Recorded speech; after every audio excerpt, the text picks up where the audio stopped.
Kalonzo Musyoka.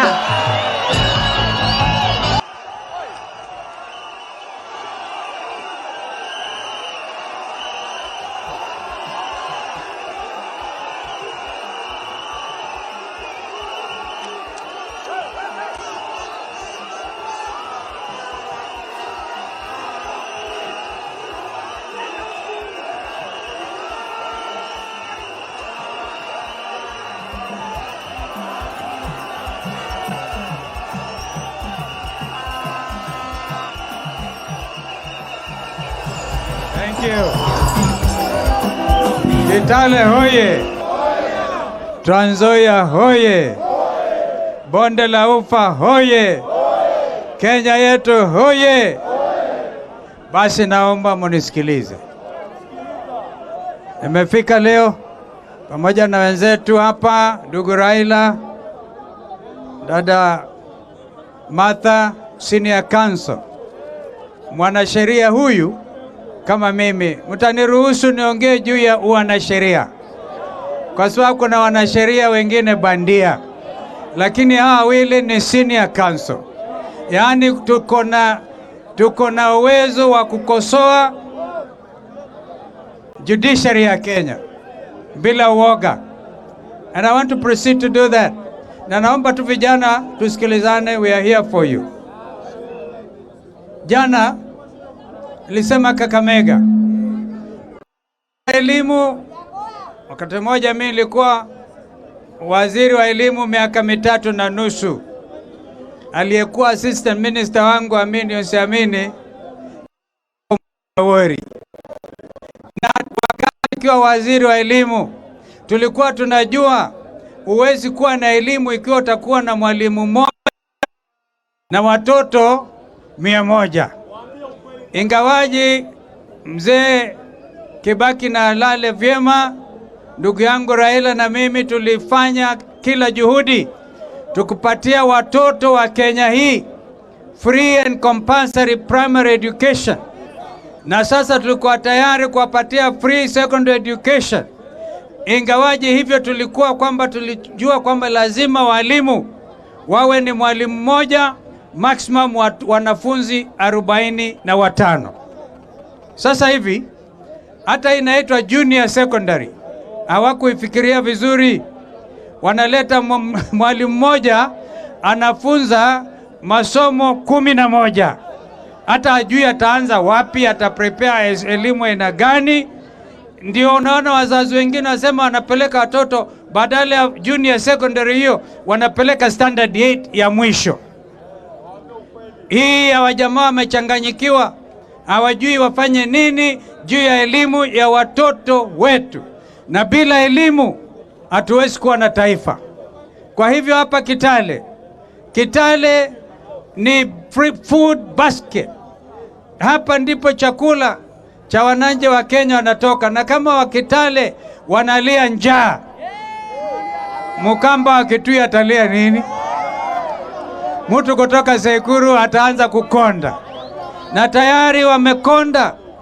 Mifugo yetu ya watu wa Northeastern Umasaini imekufa, hakuna mbuzi, hakuna ng'ombe, gamia tu ndio pia inazidi kukonda. Kwa hivyo lazima tufikirie wananchi wa Kenya na tusije tukatishwa. Mimi nilikuwa waziri wa elimu, lakini Wakenya wengi wanakumbuka Kalonzo kama Minister for Foreign Affairs.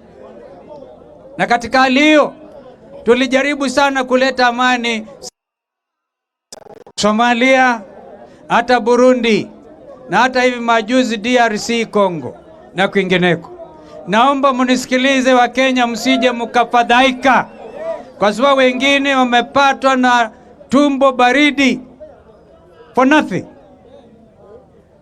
Katiba ya Kenya 2010 ambayo wengine na ndio ambayo wanategemea kwa mamlaka inasema kwamba Article 37, kila mwananchi wa Kenya ako na uhuru wa kufanya maandamano, demonstrations, picketing, na awe unarmed bila silaha, asiwe na silaha. Katiba inasema uko na uhuru Kwa hivyo mimi kama one of our leaders, jana kijana mmoja alisema hawezi kugarantii kwamba maandamano yatakuwa ya amani. I want to issue an edict in addition in accordance with Article 37. What we are doing in Kitale today, what we shall do in future, as we go for the countdown, will be guided by our absolute adherence to Constitution 2010, and in particular Article 37, that we will do peaceful demonstrations. That is what my sister mother said. We have done it today, kutoka kanisa kuja hapa. Na kwa hivyo, uwezi kama kuna watu watatumia nguvu, hawatakuwa Azimio la Umoja wa Kenya. Sisi hatuna bunduki, ni mawe, hatuwezi kufika eneo na mawe, lakini akili yetu iko tayari kuwafukuza hawa waende zao kwa sababu wameshindwa. Kwanza kwa mfano, uwezi jameni, at a time when this country is clearly divided, even in accordance with your own calculations, useme ati wewe ndio taenda kuchagua nani ata replace Chebukati or whatever the name is. Haiwezekani ikiwa wewe ni referee, your own referee in your own court.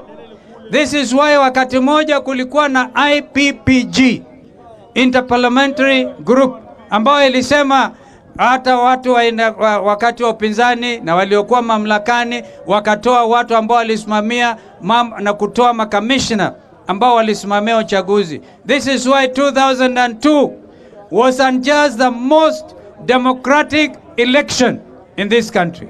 Hiyo ilitokana na mambo ya IPPG. Kwa hivyo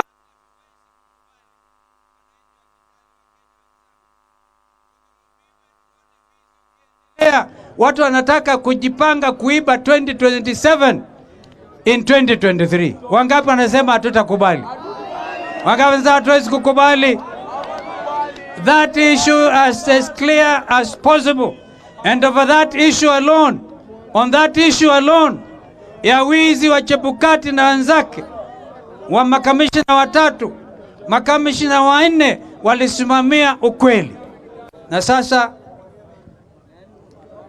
Supreme Court of Kenya, Biblia yenyewe inasema when the foundations are broken, what can the righteous do? Jambo hili linanikera mimi kama mwanasheria, kwa sababu najua majaji 7 wa Kenya yetu, Supreme Court judges, were heavily compromised. Yani hilo ni jambo la ninikera mimi, na ndio sababu sasa wananchi wakasema ni lazima wachukue mamlaka kwa mikono yao, unarmed, in a peaceful manner. Tukisema tutaenda kukunywa maji, tunaenda sisi zote, wakitupa tear gas ni wao wenyewe. Hata askari wetu wenyewe wanadhulumiwa hata zaidi. Wenyewe wanadhulumiwa. Kila mwananchi wa Kenya analia. Kuanzia mwezi Septemba, hebu naomba unisikilize, kuanzia Septemba wanaenda vyuo vikuu which are already under financial stress. Mtoto wa maskini badala ya kulipa 16,000 shillings wana recommend alipe 48,000 shillings. Atazitoa wapi? Wazazi nyumbani wameuza kuku na mbuzi zote angalau afike aende university, alafu badala kusema Higher Education Loans Board ambayo ilifunza wananchi wengi, viongozi wengi, hata ukitaka kusimama kiti kama ile Odiwane hapa, member of county assembly, you have to clear with help Higher Education Loans Board. Kwa sababu ilipata ile ilikuwa inaitwa boom.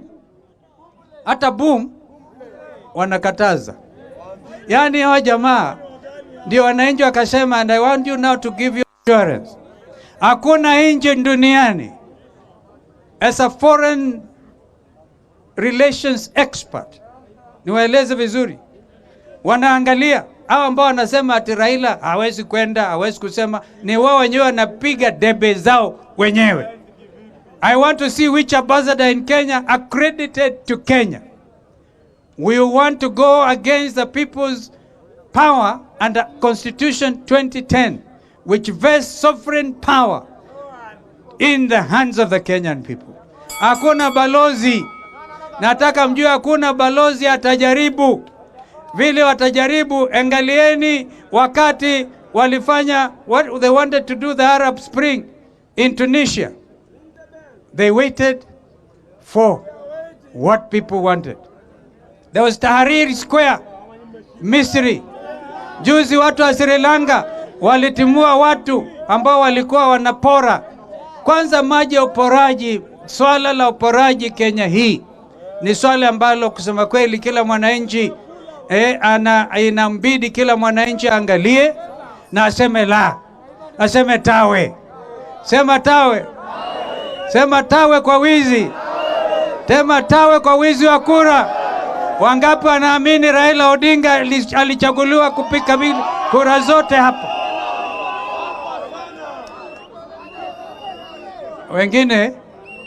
Wengine wanasema wewe Kalonzo wachana na Raila. Tafuta kura zako za 2027. Nataka wajue mimi am the most selfless individual and a Kenyan leader. I believe if this country has the right leadership, watoto yangu, wajukuu wangu, wajukuu wa Kenya wetu, future generations watakuwa na nchi ambao wanaweza kujivunia.